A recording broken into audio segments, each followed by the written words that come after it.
আরেক বেটা এ লোক আবার ইসলামী ব্যানারে রাজনীতি করে না, জাতীয়তাবাদী রাজনীতির ব্যানারে রাজনীতি করে, সিলেট কুলাউড়ায়।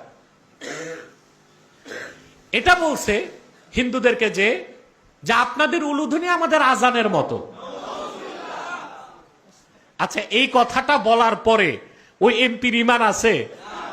তা আমাদের দেশে কিছু ফটকা মৌলবি আছে, বলে আব্বাসী সাহেব কথায় কথায় কাফের বলে। বেটা, তোর দেশের মানুষ তো কথায় কথায় কুফুরি করে, সেজন্য তো কথায় কথায় কাফের বলতে হয়।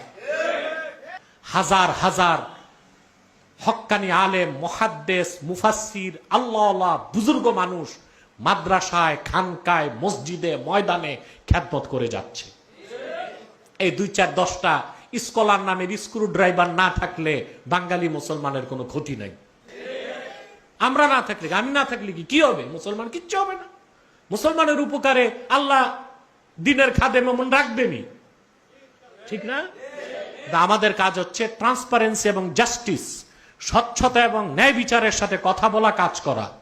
কার বিপক্ষে যাবে এটা দেখার সময় আমাদের। এটাই চরিত্র হওয়া উচিত আলেম ওলামা পীর মাশায়েখদের।